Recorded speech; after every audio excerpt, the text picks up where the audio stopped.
நான் வந்து ஆலப்பாக்குங்க. ஆலப்பாத்துட்டு வந்து நான் வசிக்கிறேன். இந்த கோயில் எப்படின்னா இந்த கம்பெனி ஆரம்பித்து ஒரு 15 வருஷம் இருக்கும்.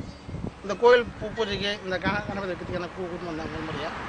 இப்போ உள்ளே வந்து ஒரு கான்ட்ராக்ட் இருந்தார் லக்கிந்தர்னு. அப்போ அவங்களுடைய கான்ட்ராக்ட் குரூப் மொத்தாலும் வந்து இங்கே தான் கிரிக்கெட்டில் விளையாடுவாங்க. அப்போ வந்து அவர் நமக்கு பழக்கம் ரொம்ப ஆன்மீகப்படுத்தி உள்ளது.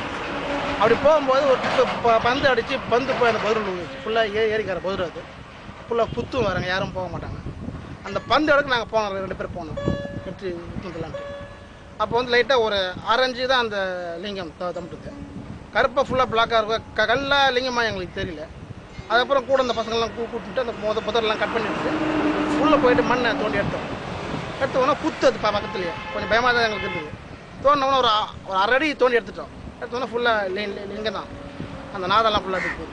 ஃபுல்லாக க்ளீன் பண்ணி எடுத்தோன்னா ஆவுடைய வரைக்கும் தான் இருக்குது. கீழே இருக்கிற அந்த பிரம்ம பாகம் எங்களுக்கு தெரியல.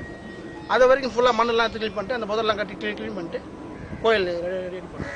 இப்போ லேட்டஸ்ட்டாக வந்து அதுக்கு நந்தி இல்லை, நந்தி இல்லாமல் சாமி இருக்கக்கூடாது. பிரதோஷம் நித்தி பூஜை பண்ணுறதுக்கு மகாபலித்தில் ஆர்டர் கொடுத்து நந்தி பலிப்பீடம் எல்லாம் வச்சு சாமி கும்பாசம் பண்ணி முடிஞ்சு ஒரு 1 வருஷம் ஆகும். அதுக்கப்புறம் விநாயகர் லட்சுமி கணத்தின் பேர் பக்கத்தில் வந்து ருத்ரநாகம் வச்சுக்கிறோம். இப்போது இந்த தை 15 தேதி மேலே கால பைரவர் கனகத்துக்காண்டு 2 சாலையை ஸ்தாபனம் பண்ணுறோம் தை 14. அதை முடிஞ்ச பிறகு மகாகாளி சாலை ஆர்டர் கொடுத்துருக்கோம். அதையும் வச்சு சாமிக்கு மகாகாளி சமேத மகாகாளேஸ்வர் திருக்கோயில்னு பேர் சாமிக்கு. இந்த ஒரு கோயில் தன்மை தான். இந்த ஒரு கோயில் வந்து ரொம்ப புராதமானது. எப்போ யார் சவாரி பண்ணுறதே தெரியாது, வரலாறே இல்லை, அவ்வளோ பழமையாக இல்லை. இந்த கோயிலோட வரலாறு இருக்குது. நித்திய பூஜை டைலி இருக்குது, தான் வந்து பண்ணுறோம். பிரம்ம பாதம் கீழே இருக்கா இல்லை?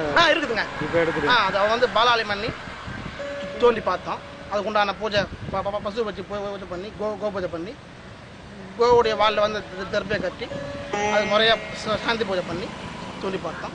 3ஆவது பாகமும் எங்களுக்கு கட்டிச்சு. அந்த 3 பாகமும் ஒரே மாதிரி கல்லால் செய்யப்பட்டது விசேஷமானது. மாறி மாறி தான் இருக்கும். துளி கூட பின்னமாகல. எப்போ அது புதண்டு போனது அந்த வரலாறு தெரியல. ஆனால் தோண்டி பார்க்கும்போது எங்களுக்கு ஆச்சரியமாக இருக்குது. லிங்கம் வந்து ஏன் ஹைட்டு இருக்குது, அந்த பானை மட்டம். நீங்கள் மேலே பார்க்கறதுக்கு ஒரு 1 அடி தான் தெரியும். ஏன் ஹைட்டு பானை மட்டம், ஏன் அளவுக்கு சாமி உள்ள இருக்கார். இந்த 3 பாகம் எங்களுக்கு கட்டிச்சு. அந்த செங்கல் வந்து நாங்கள் சுற்றி வந்து சாமி பள்ளமாக வந்துட்டு வச்சு வாய் எடுத்தோம்.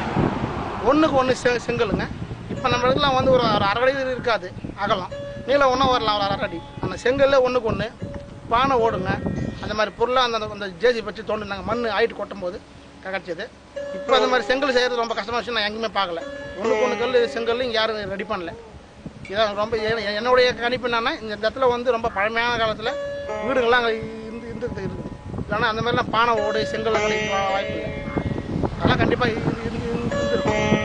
அகழ்வாட்சி தொல்பொருள் ஆட்சியில் வந்து அதை பற்றி ரிசர்ச் பண்ணால் கண்டிப்பாக பல சிலைகளும் கிடைக்கலாம், பல பொருள்களும் கிடைக்கலாம். இதாங்க அந்த